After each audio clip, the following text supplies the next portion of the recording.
नमस्कार साथियों, my self Harish, nursing officer KGMC। Welcome to our YouTube channel nursing A to Z। और बच्चों, हम आपके लिए प्यारा द 5th एडिशन के सॉल्यूशंस हमारे चैनल पर करवा रहे हैं, जो कि मैं आशा करता हूं कि आपके आने वाले सभी एग्जाम्स में बहुत ही महत्वपूर्ण कड़ी साबित होंगी। अभी हम community health nursing, fundamental of nursing, child health nursing और MSN के सॉल्यूशंस आपके लिए लेके आ रहे हैं। आशा करता हूं कि ये जो क्वेश्चंस हम आपको सॉल्व करा रहे हैं वो आपके एग्जाम्स में बहुत काम आने वाले हैं, तो थोड़ा समय निकालकर इन क्लासेस को अवश्य देखें। आज का हमारा टॉपिक है बच्चों anthropometrics of growth. Last periods lecture में हमने ग्रोथ एंड डेवलपमेंट के बारे में बात की है, तो ज़्यादा समय वेस्ट ना करते हुए हम आगे बढ़ते हैं और लेते हैं आज का पहला क्वेश्चन। पहला क्वेश्चन है बच्चों, what is normal pulse rate in infant. What is normal pulse rate in infant. देखिए बच्चों, हम अच्छे से जानते हैं कि हम एडल्ट के बारे में जब बात करें तो सभी को पता है कि sir 72 beat per minute heart rate होती है। लेकिन क्या एडल्ट और इन्फेंट में अंतर नहीं है? बिल्कुल है।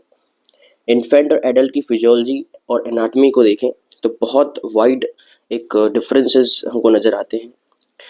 वेट ले लीजिए, हाइट ले लीजिए, मेटाबॉलिज्म ले लीजिए, नॉर्मल फिजियोलॉजी ले लीजिए, ठीक है। तो इससे पल्स रेट थोड़ा वेरी करता है। तो ये एक डेटाबेस क्वेश्चन है जिसकी मैं आपको बता देता हूँ कि इन्फेंट में, चाइल्ड में, ये सब में कितनी होती हैं। देखिए, अगर हम इन्फेंट की बात करें बच्चों, तो इन्फेंट के अंदर, इन्फेंट मैंने आपको बताया था कि इन्फेंट वो न्यूबॉर्न है जो पैदा हुआ है, अभी न्यू पैदा हुआ है, 0 से 28 डेज का है तो उसको हम न्यूनेट कहेंगे। और अगर 28 डेज से वो 1 ईयर का है तो हम उसको इन्फेंट कहेंगे, ठीक है। इसके अंदर बच्चों नॉर्मल हार्ट रेट या पल्स रेट जो होती है वो होती है 120 to 160।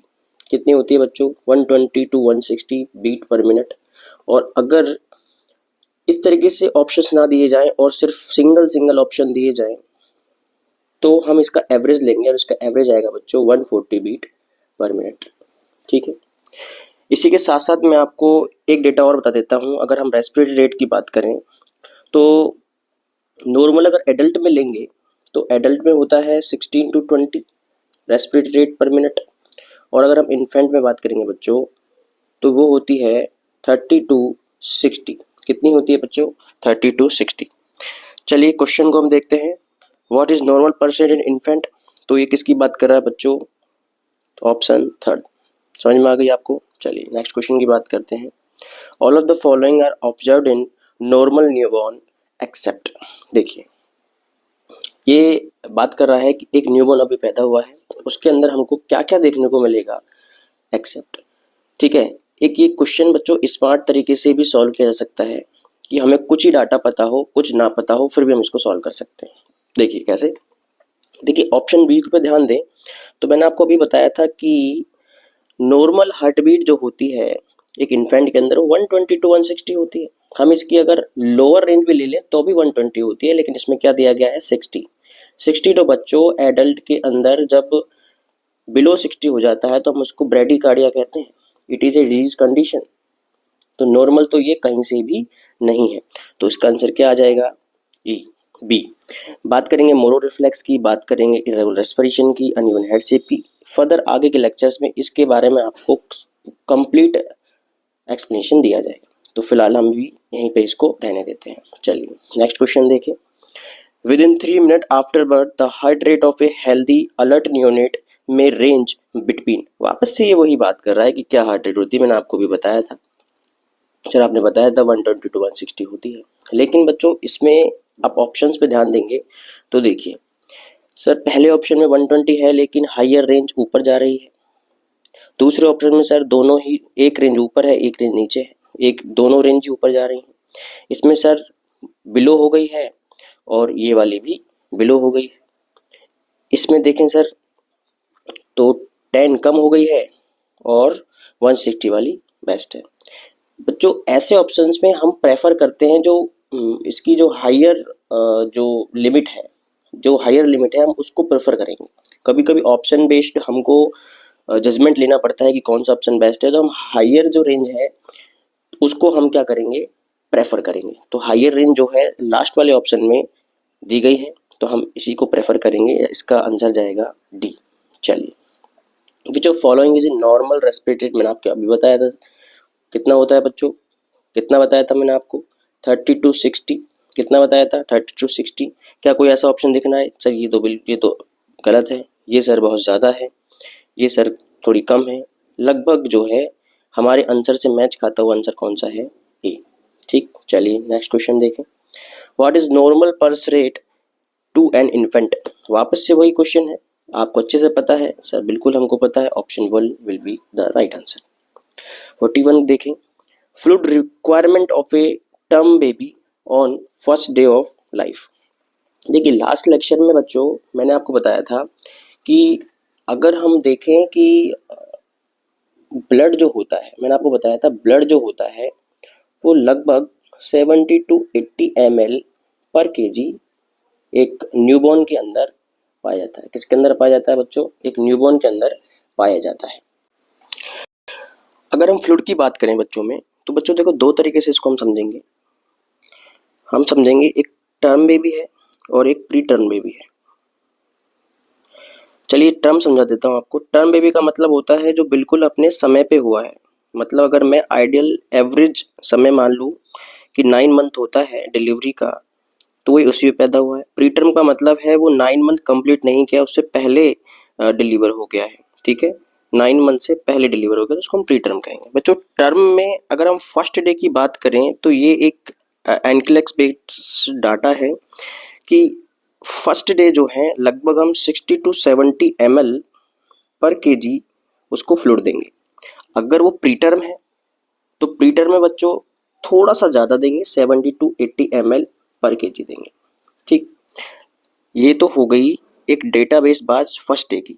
लेकिन अगर हम नॉर्मल एवरेज बात करें तो बच्चों नॉर्मल एवरेज में अगर हम देखें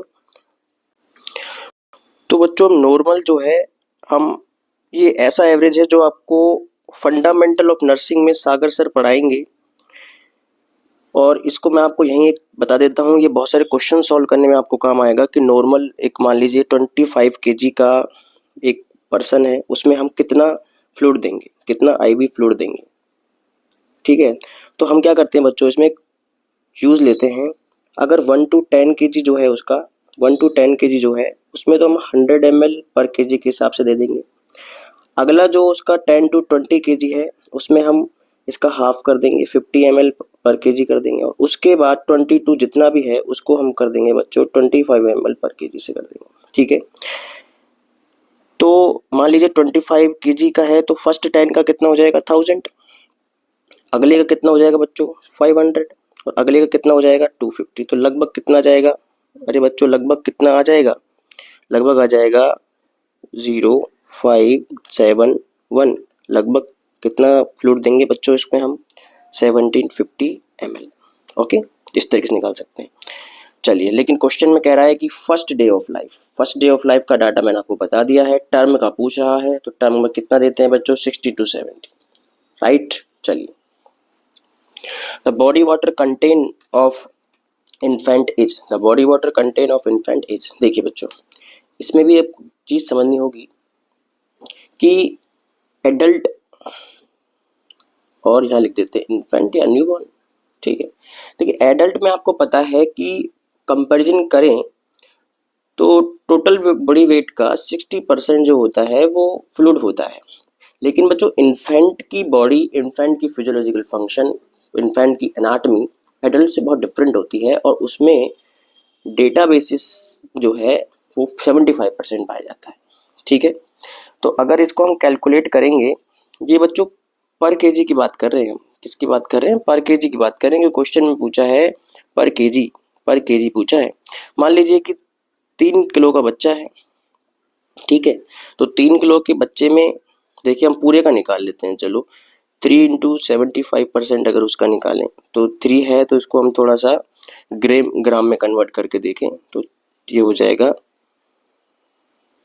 कितना हो जाएगा, ये कितना हो जाएगा बच्चों तो लगभग इसको देखेंगे तो बच्चों 2250 ml हो जाएगा, ठीक है। लेकिन वो पूछ रहा है पर केजी, मतलब हमको सिर्फ 1 किलो का ही चाहिए, तो इसमें 3 का डिवाइड करेंगे तो लगभग 750 आ जाएगा। हम इसको डायरेक्ट भी निकाल सकते हैं, जैसे कि 1 केजी का पूछा है तो 1 में हो गया बटा 1000 ग्राम, एंड इसको 75% से मल्टीप्लाई करें तो ये कितना आ जाएगा 750 ml पर केजी। समझ में आ गई आपको बात? चलिए, instrument use to measure the length of a newborn is called. देखिए बच्चे, बहुत सारे इंस्ट्रूमेंट्स हैं जो कि बच्चे की लंबाई, लेंथ को नापने के लिए काम आते हैं, ठीक है। तो ऐसे ही उनमें से इसमें ऑप्शन दिए गए हैं infantometer, stadiometer, weighing scale and scale, ठीक है। तो बच्चों स्केल तो आप जानते हैं, स्केल तो आपने खूब यूज किया है, इस तरीके का सर होता है, हमको पता है, जिस पे इस तरीके के लगे होते हैं। लेकिन बच्चों ये जो है ये यूज नहीं आता है बच्चों की लेंथ नापने के लिए, ठीक है। स्टेडियोमीटर जो है बच्चों, वो मैं आपको डायग्राम से बता देता हूँ। इस तरीके का स्टेडियोमीटर होता है जिसमें बच्चे की हाइट को नापा जाता है।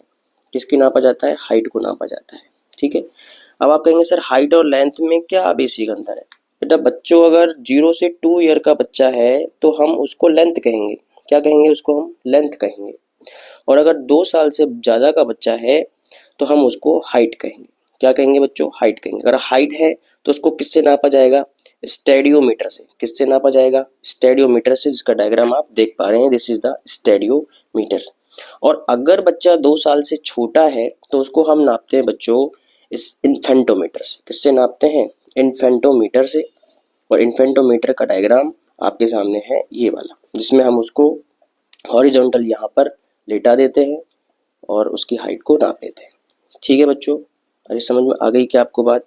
चलिए, और एक होता है बच्चों weighing scale. Weighing scale just ये वाला, जिसमें हम एक यहाँ पे एक कपड़े का बना हुआ कुछ इस तरीके का एक होता है, जिसमें बच्चे को यहाँ पे बैठा देते हैं और इसको इस पे लटका के और ऊपर से देखते हैं कि उसका कितना है, तो वो उसके वेट को नापने के लिए काम आता है। किसको नापने के लिए काम आता है? वेट को। हम इसके लिए वेइंग मशीन का यूज भी करते हैं। किसका यूज करते हैं बच्चों? वेइंग मशीन का यूज भी करते हैं, जो कि कुछ इस तरीके की बनी हुई आती है।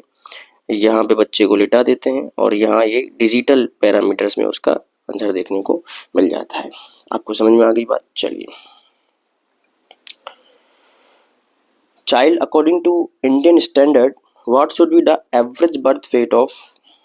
चलिए देखते हैं बच्चों, ये बात कर रहा है कि आइडियली नॉर्मल बर्थ वेट कितना होता है बच्चे का। मैं आपको सारी चीज़ बता देता हूँ, और बहुत ही इंपॉर्टेंट क्वेश्चन है। इस पे कई दफ़ा नॉर्सेट के अंदर पूछा जाता है, ESIC के अंदर पूछा जाता है। ऐसी कोई एग्जाम नहीं है जिसके अंदर इसके बारे में नहीं पूछा जाता है। चलिए ध्यान से देखते हैं इसको। हम वेट की बात कर लेते हैं। आइडियली बच्चों, आइडियली देखिए, वेट की हम बात करें तो according to WHO it is the authentic data. Weight जो होना चाहिए बच्चे का वो 2.5 टू 3.9 kg होना चाहिए। बच्चों पुरानी बुक्स के अंदर 2.5 टू 3 दे रखा है, जो कि अभी चेंज कर दिया है। उसको आप राइट नहीं समझेंगे, आप राइट डेटा लेंगे ये वाला। किसको लेंगे? ये वाला, ठीक है। और अगर हम एवरेज की बात करें, तो एवरेज जो आएगा वो आएगा 2.9 kg। कितना आएगा बच्चों? 2.9 kg, ठीक है। एक बहुत ही अच्छा डेटा मैं आपको बता देता हूँ, जिससे बहुत क्वेश्चंस पुट अप होते हैं कि फर्स्ट जो 7 डेज होते हैं बच्चे जब डिलीवर होता है, तो वो अपनी बॉडी का 10% वेट जो है वो लॉस कर देता है। क्या कर देता है बच्चों? लॉस कर देता है, ठीक है। अब लॉस क्यों करता है?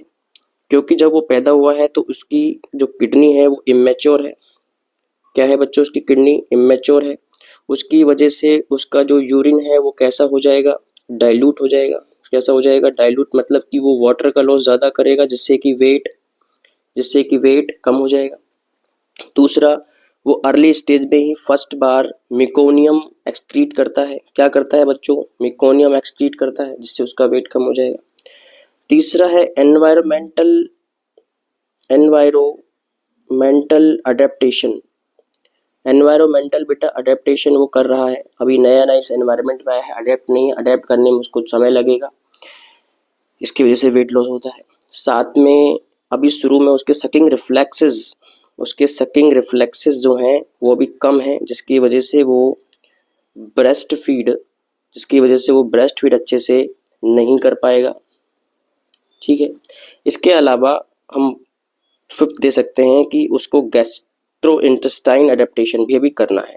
अभी अभी उसके पेट में कुछ जाने लगा है, पहले डायरेक्ट अम्बिलिकल कॉर्ड से, मदर के ब्लड से वो न्यूट्रिशन ले रहा था, लेकिन अभी वो खुद के जीआईटी ऑर्गन्स को यूज कर रहा है, तो उसमें भी उसको एडेप्टेशन में टाइम लगेगा।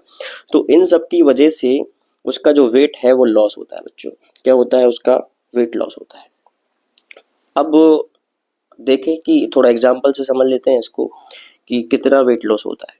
ठीक है, मान लीजिए कि जब बच्चा डिलीवर हुआ तो उसका 10 kg वेट था। उसका 10% अगर लॉस होगा तो कितना हो जाएगा? 2.7। ठीक है, अब एक डेटा और मैं आपको बता देता हूँ कि अगले जो नेक्स्ट 3 डेज हैं कौन कौन से? 8th, 9th and 10th। उसमें वो बच्चों अपना वापस वेट जो है उसको गेन कर लेता है। क्या कर लेता है? गेन कर लेता है। इसका मतलब वापस से अगर हम बात करें 10th डे पे तो उसका वेट कितना हो जाएगा वापस से बच्चों? 3 kg हो जाएगा। कितना हो जाएगा? 3 kg हो जाएगा। ठीक, ये बात समझ में आ गई? अरे ये बात समझ में आ गई क्या? चलिए, तो इस क्वेश्चन को हम सॉल्व कर लेते हैं एक बार, उसके बाद हम नेक्स्ट जो इसमें डाटा है वो हम आपको नेक्स्ट क्वेश्चन में बताएंगे। देखिए, child according to Indian standard what should be the average birth weight of a newborn. तो मैंने आपको बताया था एवरेज कितना लेना है, लगभग 2.9। तो 2.9 के अराउंड कौन सा आंसर बैठ जाएगा? 3 kg। चलिए, weight and length of a normal full term baby, the birth weight of 3 kg at 1 year of age। चलिए, इसमें थोड़ा सा और आगे बढ़ते हैं बच्चों। देखिए, अगर हम बात करें 0 to 6 मंथ, तो बेबी का जो वेट है बच्चों वो 25 to 30 ग्राम पर डे क्या होगा? इंक्रीज होगा। क्या होगा बच्चों? इंक्रीज होगा। 7 to 12 मंथ की बात करें तो उसका जो वेट है वो 15 ग्राम पर डे इंक्रीज होगा। ठीक है, ऐसा प्राय बच्चों देखा गया है। ऐसा एक रिसर्च में पूरा डेटा एनालिसिस करके इसे बताया गया है कि इस तरीके से वेट बच्चा गेन करता है। ठीक है, तो क्वेश्चंस जो पुटअप होते हैं उनके लिए इस चीज को ध्यान रखेंगे आप। डायरेक्ट क्वेश्चन पुटअप होते हैं यहाँ से कि एट बर्थ 3 kg। ठीक है, अब हम बात करेंगे 5th to 6 मंथ। कई बार पूछा गया है कि 5th मंथ में कितना हो जाता है। ठीक है, तो हम इधर देखेंगे 6 kg। क्वेश्चन आता है कि किस एज में बच्चे का, न्यूबॉर्न का वेट जस्ट डबल हो जाता है? क्या हो जाता है बच्चों? जस्ट डबल हो जाता है। तो कब आंसर देंगे अपन इसका? 5th महीने में उसका वेट जो है वो डबल हो जाता है। अगर हम 1 ईयर की बात करें तो बच्चों ट्रिपल हो जाएगा। क्या हो जाएगा? ट्रिपल हो जाएगा। अरे क्या हो जाएगा? ट्रिपल हो जाएगा। ठीक, और अगर हम बात करें 2 ईयर की, तो बच्चों ये हो जाएगा 4 टाइम, मतलब 12 kg। 3 ईयर की बात करें तो ये हो जाएगा 5 टाइम, तो मतलब कितना हो जाएगा? 15 kg। और हम बात करें 5 ईयर की तो कितना हो जाएगा? 6।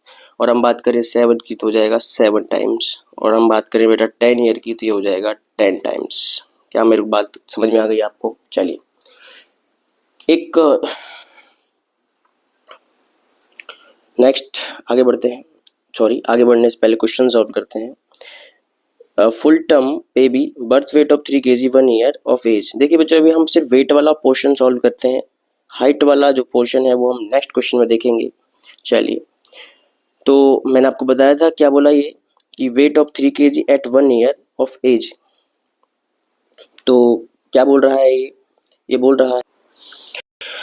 बोल रहा है कि 1 साल बाद बच्चे का वेट कितना हो जाएगा अगर एट बर्थ उसका वेट 3 kg है। मैंने आपको बताया था बच्चों 1 ईयर पे ट्रिपल हो जाता है, तो ट्रिपल कर देंगे इसको, कितना हो जाएगा? 9 kg। तो आंसर विल बी सेकंड। लेकिन इसकी हाइट वाले पोर्शन को हम नेक्स्ट क्वेश्चन में देखते हैं। चलिए, the height of a healthy newborn is. अब हम हाइट के बारे में बात करें बच्चों, तो जनरली जब बच्चा अभी न्यूबॉर्न है, जस्ट अभी डिलीवर हुआ है, तब इसकी अगर हाइट को हम देखें तो बेटा 45 to 55 सेंटीमीटर का एक बच्चा होता है। अगर है इसकी हम एवरेज लें तो वो आ जाएगा 50 सेंटीमीटर। ठीक, अगर हम बात करें 0 to 6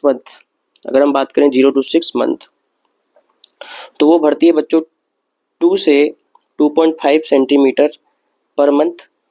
और अगर हम 6 to 12 मंथ की बात करें तो वो बढ़ती है 1 to 1.5 सेंटीमीटर पर मंथ। ठीक, अगर एट बर्थ में मान लूँ कि 50 सेंटीमीटर है तो 3 मंथ में बच्चों वो हो जाएगी 60 सेंटीमीटर, और 6th मंथ में वो हो जाएगी 50 + 15 करेंगे इसको, हो जाएगी बच्चों 65 सेंटीमीटर।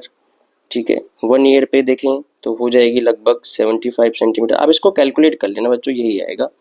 तो देखिए मैं डायरेक्ट 1 ईयर वाले पे आता हूँ, क्योंकि जहाँ से क्वेश्चन पुट अप होते हैं हम उसको ज़्यादा हाईलाइट करेंगे। देखिए जब पैदा हुआ था तो 50 थी, 1 ईयर पे कितनी हो गई है 75। तो हम क्या कह सकते हैं कि हाइट जो है लगभग 50% क्या हो गई है, बढ़ गई है। कितनी बढ़ गई है, 50% बढ़ गई है। गुना में बात करेंगे तो 1.5 टाइम बढ़ गई है। सीधा क्वेश्चन आता है कि 50% किस एज पे बढ़ती है या 1.5 टाइम किस एज पे होती है।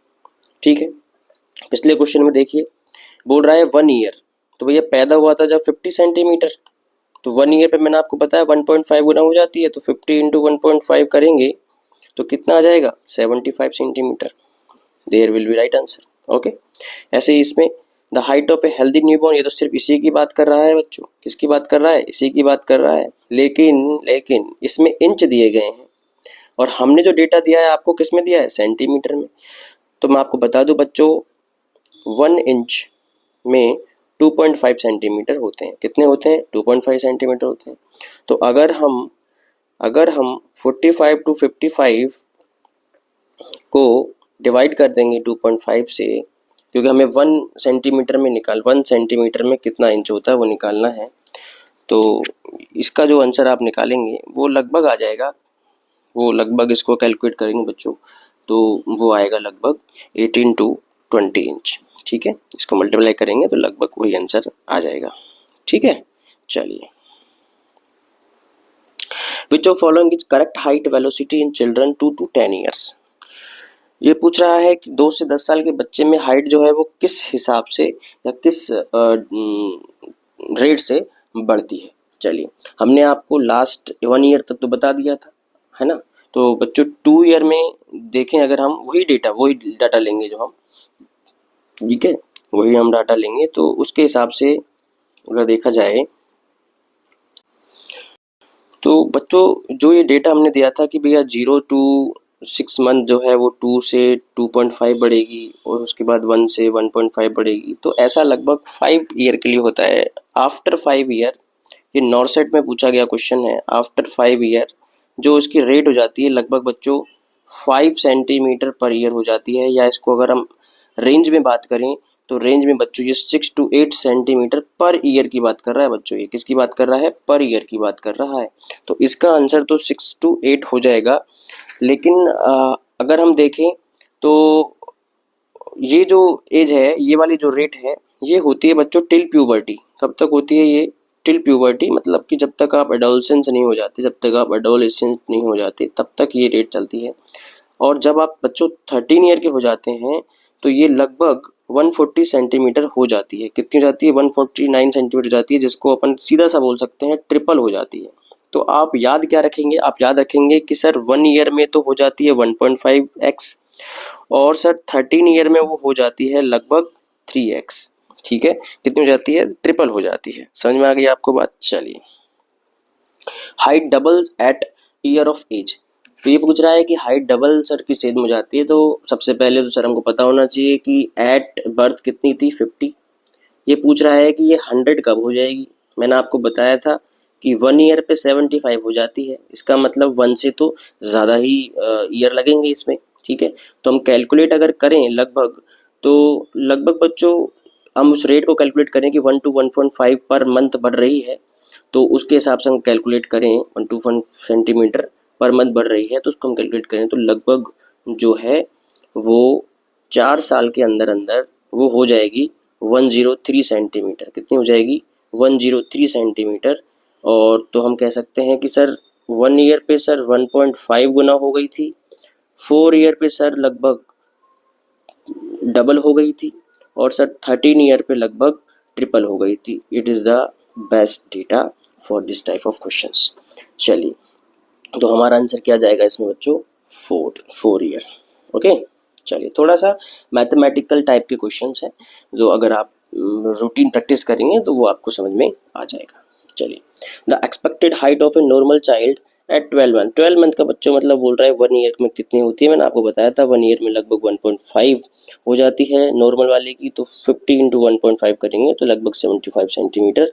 Answer C is right answer. चलिए, the approximate increase in length in the first year of life, मैंने आपको बताया था कि सर 50 तो होती है, 1 ईयर में हो कितनी जाती है 75, तो इंक्रीज बच्चों कितने का हुआ, इंक्रीज बच्चों कितने का हुआ 25 सेंटीमीटर का, कितना हुआ 25 सेंटीमीटर का। चलिए, in normal average infant percentage increase in body length then at birth and age of 1 year, मैंने आपको बताया था बच्चों 1 ईयर का क्वेश्चन इतना ज़्यादा पूछा जाता है कि आपको फोकस उसी पे ही ज़्यादा करना है। ठीक है, तो मैंने आपको बताया था 1.5, ठीक है, इसको लगभग मैंने आपको बताया था 50% बढ़ जाएगी। अरे भाई तब 50 थी, अब 75 हो गई है, कितना इंक्रीज हुआ है 25, तो प्लस 50 का 25 कितना होता है 50% होता है, कितना होता है 50% होता है।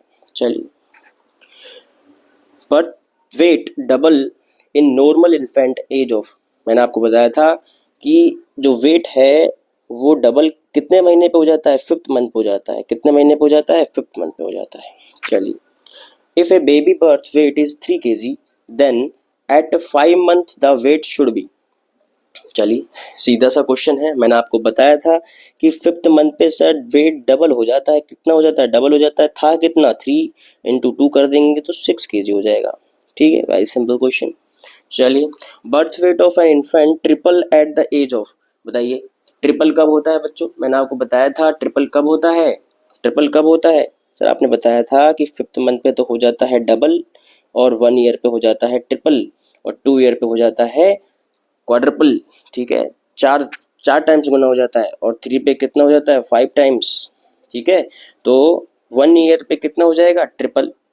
ओके, तो ये कह रहा है कि ट्रिपल कब होता है 1 ईयर पे। चलिए, expected weight of a child at 1 year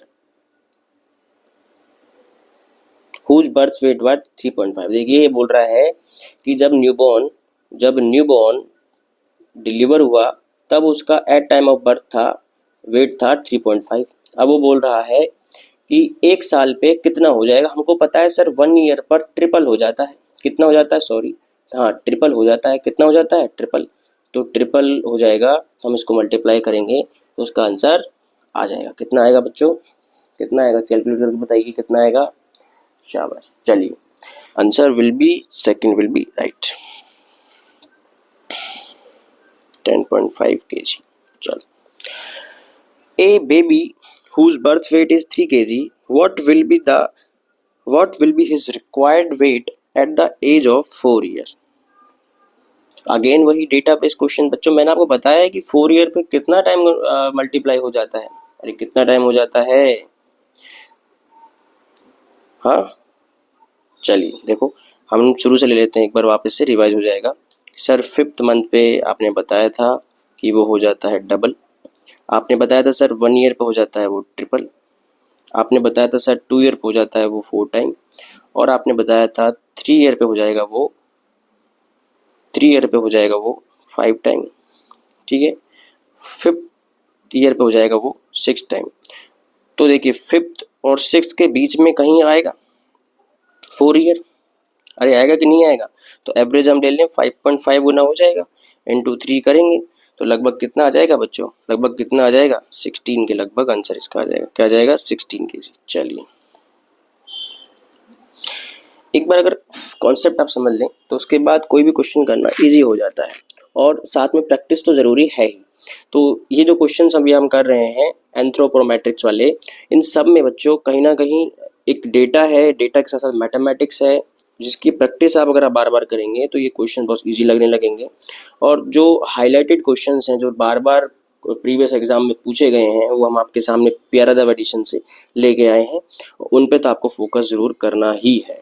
ठीक है, ये बहुत ही ऐसे क्वेश्चन हैं जिनमें आपको ज़्यादा दिमाग नहीं लगाना है, सीधे अगर आपको कॉन्सेप्ट पता है, आपको सीधा डेटा पता है तो डायरेक्ट आप क्वेश्चन कर लेंगे, जो कि लेस टाइम कंज्यूमिंग है और बहुत ही ईजी तरीके से सॉल्व किए जा सकते हैं। चलिए, what is the average weight gain of neonate per day, again मैंने आपको बताया था कि जो वेट है वो एवरेज अगर हम देखें, मैंने आपको बताया था कि 0 to 6 मंथ की बात करें तो 25 to 30 ग्राम, और 6 to 12 मंथ की बात करें तो 15 ग्राम पर डे वो जो है क्या करेगा, गेन करेगा। अब वो नियोनेट बोल रहा है तो नियोनेट तो बच्चों 0 से 20 डेज की बात कर रहा है, मतलब वो इस कैटेगरी की बात कर रहा है। तो 25 to 30 ग्राम ऑप्शन ढूंढो, ये वाला आंसर जो है इसका राइट आंसर है। चलिए, normally newborns lose weight their first week of life, मैंने बताया था आपको 10% लॉस करता है। कितना करता है? 10% लॉस करता है। चलिए, birth weight of a newborn more than 400 gram is called. देखिए वैसे तो हम ये जो डिजीज वाले जो क्वेश्चंस हैं इसको हम आगे लेक्चर्स में देखेंगे, लेकिन फिर भी यहाँ के लिए मैं आपको बता दूं, दो तरीके की चीज़ें होती हैं।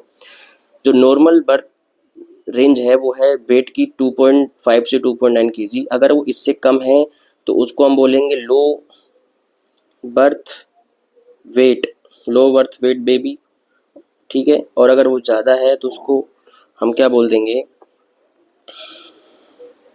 अगर ज़्यादा है तो उसको हम बोल देंगे लार्ज बर्थ गेस्टेशनल एज, या इनके लिए टर्म यूज लेते हैं हम, इसको बोलेंगे बच्चों मैक्रोसोमिया। क्या बोलेंगे इसको? मैक्रोसोमिया। मैक्रो का मतलब होता है बड़ा, लार्ज, इसकी सारी चीज़ें जो हैं वो बड़ी बड़ी दिखाई देंगी। हैंड हो इसके, या फिर इसका फोरहेड हुआ, आईज हुई, फिंगर्स हुई, सब जो हैं वो साइज में कैसी होंगी बच्चों? बड़ी होंगी। जबकि इसमें सब छोटी होंगी तो इसको हम बोल देंगे माइक्रोसोमिया। क्या बोल देंगे इसको हम? माइक्रोसोमिया। तो इसमें पूछ रहा है कि 400 ग्राम से ज़्यादा है, मतलब इस कैटेगरी से वो ज़्यादा चला गया तो हम उसको बोलेंगे बच्चों मैक्रोसोमिया। क्या बोलेंगे उसको हम? मैक्रोसोमिया। चलिए, in unit weighing less than 2.5 kg at birth irrespective of gestational age is referred as। देखिए बच्चों, वेट की बात कर रहा है तो अकॉर्डिंग टू WHO हम लेंगे ऑथेंटिक डेटा। तो अगर इसमें आप चीज़ें याद रखेंगे, कुछ मैं आपको बताने वाला हूँ। अगर लेस देन 2.5 kg है तो हम उसको कहेंगे बच्चों लो बर्थ वेट। क्या कहेंगे उसको हम कहेंगे लो बर्थ वेट, ठीक है। और इसमें भी कैटेगरीज में डिवाइड करेंगे बच्चों। ये तो एक नॉर्मल सी डेफिनेशन हो गई, इसको भी हम कैटेगरीज में डिवाइड करेंगे कि अगर जो वेट है, अगर बच्चों 1500 ग्राम से कम है तो उसको हम कहेंगे VLBW। क्या कहेंगे? VLBW मतलब हो गया वेरी लो बर्थ वेट, ठीक।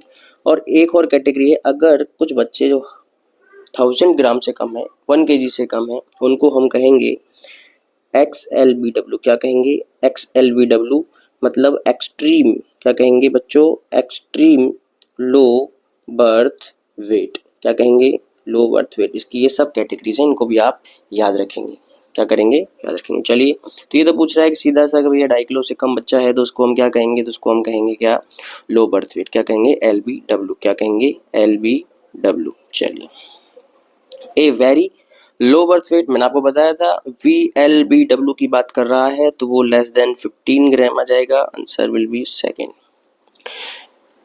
ये है extreme low birth weight is defined, मैंने आपको अगेन वही बात, LBW एक्सट्रीम वाला कितना? 1000 से कम वाला। कितना? 1000 से कम वाला। चलिए, which of following is major risk factor having low birth weight. बच्चों देखो, ये पूछ रहा है कि जो LBW बच्चे हैं उनके अंदर हमें क्या क्या रिस्क या क्या क्या चीज़ें देखने को मिल सकती हैं, कि ऐसी कौन कौन सी चीज़ें हैं जिससे कि ये एक खतरे की साइन है कि ये बच्चे में ऐसी चीज़ें मिलेंगी जिससे इसको जान खतरा बन सकता है। तो ऐसी बहुत सारी चीज़ें हैं, जैसे कि इसमें फर्स्ट आता है बच्चों बर्थ एस्पेक्सिया, सेकंड आता है RDS, ठीक है। थर्ड वन देखें तो कुछ हार्ट की एनोमली आ सकती हैं, हार्ट एनोमलीज आ सकती हैं। फोर्थ देखें तो न्यूरॉन नर्वस सिस्टम से संबंधित कुछ चीज़ें आ सकती हैं। फर्स्ट डाइजेशन से सिस्टम से आ सकती हैं। 6 मसल से संबंधित कोई भी प्रॉब्लम्स आ सकती हैं। ये मैं आपको जो डिजीज पोर्शन पढ़ेंगे उसमें सारी चीज़ें हम पढ़ेंगे, लेकिन इस क्वेश्चन को सॉल्व करने के लिए सबसे इम्पोर्टेंट मैं आपको बता दूं कि LBW बच्चों के अंदर सबसे जो ज़्यादा देखा गया है वो देखा गया है बर्थ एस्फिक्सिया, मतलब बच्चों उसको रेस्पिरेशन करने में दिक्कत आती है। क्या करने में दिक्कत आती है? उसको रेस्पिरेशन करने में दिक्कत आती है। इसको हम मोस्ट कॉमन कॉम्प्लिकेशन भी कह सकते हैं। क्या कह सकते हैं? मोस्ट कॉमन कॉम्प्लिकेशन कह सकते हैं। अगर ये नहीं है तो RDS है। RDS में क्या होता है बच्चों, कुछ लंग्स के अंदर सर्फेक्टेंट होते हैं। क्या होते हैं? सर्फेक्टेंट होते हैं, जो कि नॉर्मल एल्वुलाई के फंक्शन के लिए इम्पोर्टेंट होते हैं, तो इसमें वो कम हो जाता है। ठीक है, इसमें वो कम हो जाता है, उसकी वजह से वो रेस्पिरेशन अच्छे से नहीं कर पाएगा, जो कि फर्दर उसको रिस्क में डालेगा। ठीक है, लेकिन क्वेश्चन में बोल रहा है कि ऐसी बर्थ से पहले ऐसी कौन सी कंडीशंस हैं जिससे कि वो LBW पैदा होता है। ठीक है, ऐसी कौन सी कंडीशन है जो LBW पैदा होता है। ठीक है, तो हम उसके बारे में अगर बात करें तो देखिए उसमें बहुत सारी चीज़ें हैं। सबसे बड़ी चीज़ जो है, जो सबसे मोस्ट कॉमन जो चीज़ आएगी रिस्पेक्टर में, वो आएगी प्री टर्म बेबी। क्या आएगा बच्चों? Pre term baby. ऐसे बच्चे जो 9 महीने से पहले डिलीवर हो जाते हैं वो मोस्टली LBW होते हैं। क्या होते हैं बच्चों? मोस्टली देखे गए हैं कि वो लो बर्थ वेट होते हैं, क्योंकि समय से पहले हो गए तो अपना वेट गेन नहीं कर पाए, अच्छे से न्यूट्रिशन नहीं ले पाए। साथ में बच्चों मैटरनल न्यूट्रिशन कॉज हो सकता है कि माता जो है वो अच्छे से न्यूट्रिशन नहीं लेती हैं। साथ में सबसे बड़ा, इसके बाद सबसे फर्स्ट अगर ये है तो सेकंड कॉज जो देखा गया है वो देखा गया है बच्चे सब्सटेंस अब्यूज़। क्या देखा गया है?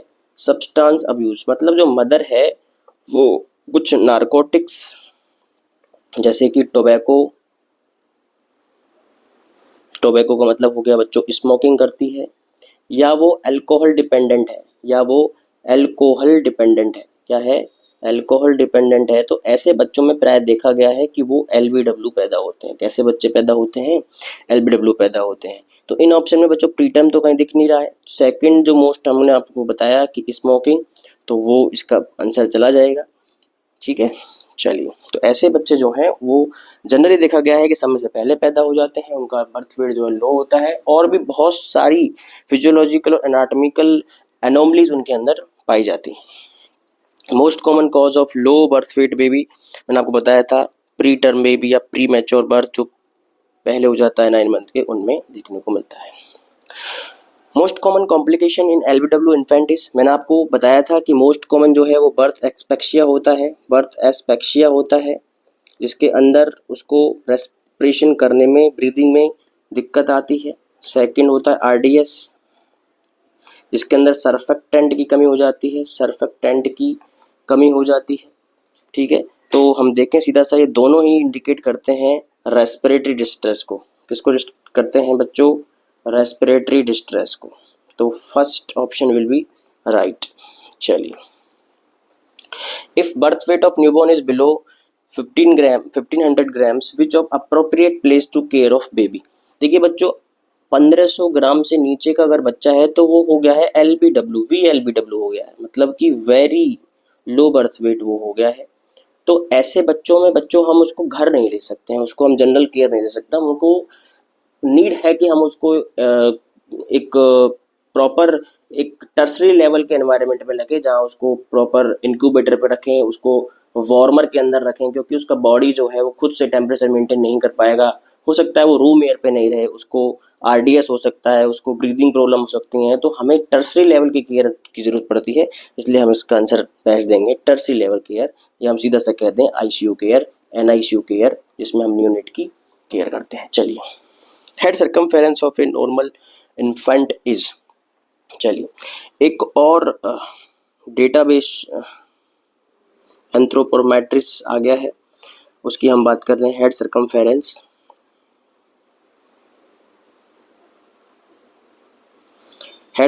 का मतलब है जो न्यूबॉर्न है उसका जो हेड है, उसकी पेरीफेरी कितनी है।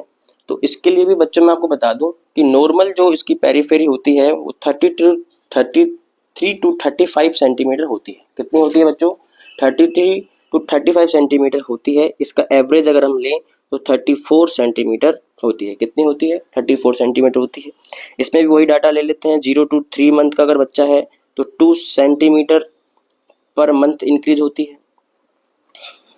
3 to 6 मंथ ले लें तो वो 1 सेंटीमीटर पर मंथ इंक्रीज होती है, और 6 to 12 ले लें, मंथ की बात कर रहे हैं हम, तो वो 0.5 सेंटीमीटर पर मंथ इंक्रीज होती है।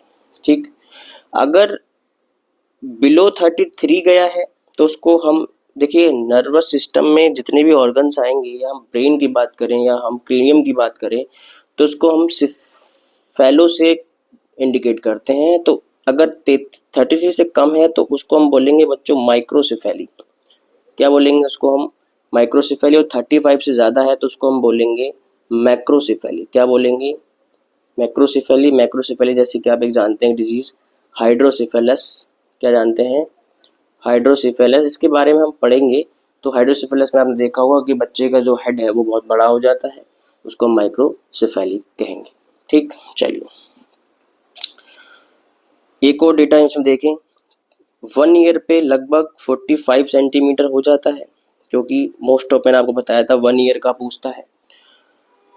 2 ईयर का लगभग 40-80 सेंटीमीटर हो जाता है, और 12 ईयर का बच्चों लगभग 52 सेंटीमीटर हो जाता है। और ये जो डाटा है इसको आप याद रखेंगे कि नॉर्मल एडल्ट का भी 52 सेंटीमीटर ही होता है। मतलब क्वेश्चन अगर पूछे कि एडल्ट के बराबर न्यूबॉर्न का हेड सर्कमफेरेंस कब हो जाता है, तो the right answer will be 12 year. क्या जाएगा? 12 ईयर। इसमें पूछा है क्वेश्चन में हेड सर्कमफेरेंस नॉर्मल कितना होता है? 33 to 35। चलिए, ए birth normal chest circumference is, देखिए हेड की बात कर ली, अब हम बात करेंगे चेस्ट सर्कमफेरेंस की। किसकी बात करेंगे अभी हम? चेस्ट सर्कमफेरेंस की। तो चेस्ट सर्कमफेरेंस में बच्चों नॉर्मल 32 सेंटीमीटर होती है, एवरेज की बात करेंगे तो 31 सेंटीमीटर होती है। ठीक है। एट बर्थ अगर हम देखें तो हेड सर्कमफेरेंस जो है वो चेस्ट सर्कमफेरेंस से ज़्यादा होता है। क्या होता है? ज़्यादा होता है, क्योंकि हेड सर्कमफेरेंस कितना था? 33, और ये कितना है? 30, तो लगभग 3 सेंटीमीटर का इसमें अंतर है। लेकिन हम बात करें 1 ईयर की तो हेड सर्कमफेरेंस और चेस्ट सर्कमफेरेंस दोनों इक्वल हो जाते हैं। और यही ऐसे ही क्वेश्चन तो बच्चों एग्जाम में पूछे जाते हैं कि बताइए वो एज क्या है न्यूबॉर्न की जब हेड सर्कमफेरेंस और चेस्ट सर्कमफेरेंस दोनों इक्वल हो जाते हैं। क्या हो जाते हैं? इक्वल हो जाते हैं। और वो कितने हो जाते हैं? 45 to 46 सेंटीमीटर हो जाते हैं। कितने हो जाते हैं? 45 to 46 सेंटीमीटर। और आफ्टर अगर हम 4 ईयर की बात करें, कब की बात करें? 4 ईयर की बात करें, तो चेस्ट सर्कमफेरेंस ज़्यादा हो जाता है किससे? हेड सर्कमफेरेंस से। अरे कभी क्या हेड तुमने बड़ा देखा है किसी की चेस्ट से? नहीं ना। तो इसीलिए क्योंकि 4 ईयर के बाद चेस्ट सर्कमफेरेंस ज़्यादा होने लग जाता है। ठीक है, चलिए तो इस क्वेश्चन का क्या आंसर जाएगा? Normal chest circumference is 30 to 32 centimetre. तो ऐसी कंडीशन में बच्चों मैंने आपको बताया था कौन सी लिमिट लेंगे हम हमेशा? ऐसी कंडीशन में हम हमेशा जो है अपर लिमिट लेंगे। कैसी लिमिट लेंगे बच्चों? हमेशा हम अपर लिमिट लेंगे, मतलब 32 सेंटीमीटर। चलिए, optimal head circumference will be 45 centimetre at, मैंने आपको बताया था अभी 1 ईयर की एज में। कब हो जाएगा? 1 ईयर की एज में। चलिए, head circumference of a newborn baby is larger than chest circumference by one of following. क्या बोल रहा है ये? हेड सर्कमफेरेंस कब बड़ा है? चेस्ट सर्कमफेरेंस से। मैंने आपको बताया था एट बर्थ बड़ा है। कितना बड़ा है? हेड सर्कमफेरेंस अगर 33 सेंटीमीटर है तो वो कितना है? 30 सेंटीमीटर है। तो कितना बड़ा हो गया बच्चों? 3 सेंटीमीटर। कितना बड़ा हो गया? 3 सेंटीमीटर। ठीक है, चलिए sole creases in term neonate are. देखिए, अगर हम किसी बच्चे का बच्चों फुट देखें तो ये हो गया सोल। इसको बोलते हैं पूरे को सोल बोलते हैं बच्चों। क्या बोलते हैं इसको? सोल बोलते हैं। थोड़ा सा इसको देख लेते हैं, इसको बोलते हैं सोल। ठीक है, ये बोल रहा है क्रीजेस का मतलब होता है बच्चों इसके अंदर कुछ इस तरीके की रेखाएं बनी होती हैं, इनको क्रीजेस बोलते हैं। क्या बोलते हैं इनको? क्रीजेस बोलते हैं। कि ये क्या दिखाती हैं? ठीक है, देखो टर्म नियोनेट के अंदर बहुत सारी चीज़ें बनी होती हैं, बहुत सारी चीज़ें रिप्रेजेंट करती हैं कि ये टर्म है, मतलब कि सही समय पे पैदा हुआ है। उसमें से ये भी एक चीज़ है कि जो टर्म बच्चे होते हैं उनकी सोल पे क्रीजेस बनी होती है। ठीक है, देखिए इसको पढ़ लेते हैं पूरा। Sole creases in term unit are absent near heels, नहीं एब्सेंट नहीं होती हैं, बनी होती है। ठीक है, तो ये ऑप्शन गलत हो गया। Evident over only heels only, नहीं, ऐसा नहीं है कि सिर्फ एक जगह बनी हील्स पे दिखेंगी, नहीं। Spread over time entire foot, yes, पूरे के पूरे सोल पर, पूरे के पूरे फुट पर वो दिखती हैं, क्योंकि टर्म है। अगर वो प्री टर्म होता तो ये वाला आंसर, ये वाला और ये वाला सही होते, क्योंकि प्री टर्म में कहीं कहीं बनी होंगी, पूरी बनी नहीं होंगी। चलिए next question, all of following are major problems affecting child growth and development except. चलिए देखिए, वैसे तो ये डिजीज पोर्शन वाला क्वेश्चन है, लेकिन फिर भी स्मार्ट तरीके से इसको, स्मार्ट कॉमन सेंस इसको सॉल्व करने की कोशिश करते हैं। All of following are major problems affecting the child growth and development. देखिए एक्सेप्ट पूछा है कि कौन सा नहीं करता है, ठीक है। माल न्यूट्रिशन की बात करें बच्चों, अगर किसी बच्चे के अंदर न्यूट्रिशन प्रॉपर नहीं है, चाहे वो मैटरनल हो और चाहे वो आफ्टर बॉर्न हो, आफ्टर डिलीवरी हो, अगर न्यूट्रिशन नहीं है तो उसकी सेल ग्रो कैसे करेंगी? तो मतलब ये तो हमको चाहिए ही चाहिए, ठीक है, तो ये तो सही है। निमोनिया, देखिए निमोनिया एक वायरल डिजीज है जो कि अफेक्ट करती है प्राइमरी लंग्स को। किसको अफेक्ट करती है? लंग्स को। अगर लंग्स बच्चों प्रॉपर काम नहीं करेंगे तो उसकी ब्रीदिंग पैटर्न पे इफेक्ट आएगा, तो कहीं ना कहीं ऑक्सीजन सैचुरेशन और ग्लाइकोलाइसिस, या हम रेस्पिरेशन बोल दें जिस चीज़ को, रेस्पिरेशन का मतलब होता है ग्लूकोज से एटीपी का फॉर्मेशन। एटीपी क्या होती है? एटीपी होती है हमारे बॉडी में जो एनर्जी की फॉर्म होती है, वो एटीपी होती है। अगर एटीपी नहीं बनेगी तो क्या ग्रोथ हो पाएगी? नहीं हो पाएगी, तो ये भी इफेक्ट कर सकता है। बात करेंगे हम मीजल्स की, तो मीजल भी बच्चों देखा गया है एक वायरल डिजीज है जो कि कहीं ना कहीं नर्वस सिस्टम पर इफेक्ट करती है फर्दर कंडीशंस में। तो अगर वो करती है तो कहीं ना कहीं अगर नर्वस सिस्टम काम नहीं करेगा तो ग्लैंड्स प्रॉपर काम नहीं करेंगी, ऑर्गन्स इफेक्ट होंगे तो उसका डेवलपमेंट भी इफेक्ट होगा। कॉमन कोल्ड एक ऐसी बीमारी है जो कि अपर रेस्पिरेटरी ट्रैक की बीमारी है, ठीक है, जो इन 3 कंडीशंस को छोड़ के देखें तो ग्रोथ पर इतना इफेक्ट नहीं करती है, क्योंकि वो सबसाइड हो जाती है आसानी से अगर प्रॉपर ट्रीटमेंट लेते हैं तो। और कहीं भी ऐसा नहीं देखा गया है कि कॉमन कोल्ड की वजह से ग्रोथ जो है वो रुक गई है, तो इसका आंसर क्या जाएगा? Cold and development. Which of following example represent parallel play. देखिए बच्चों, ये जो प्ले है, हम नेक्स्ट लेक्चर में हम पूरी एक क्लास लेंगे जिसके अंदर सिर्फ प्ले पढ़ेंगे कि चिल्ड्रंस के अंदर या न्यूबॉर्न के अंदर, न्यूनेट के अंदर कौन कौन से प्ले होते हैं। प्ले बच्चों एक डेवलपमेंटल पैटर्न को दिखाने के लिए एक चीज़ें होती हैं कि वो किस तरीके की प्ले बचपन से ही दिखाते हैं। तो उसके बारे में हम नेक्स्ट लेक्चर में एक पूरी क्लास लेंगे जिसमें प्ले के बारे में थ्योरेटिकल और उसके बारे में कुछ एमसीक्यूज जो प्रीवियस ईयर्स में आए हैं वो डिस्कस करेंगे।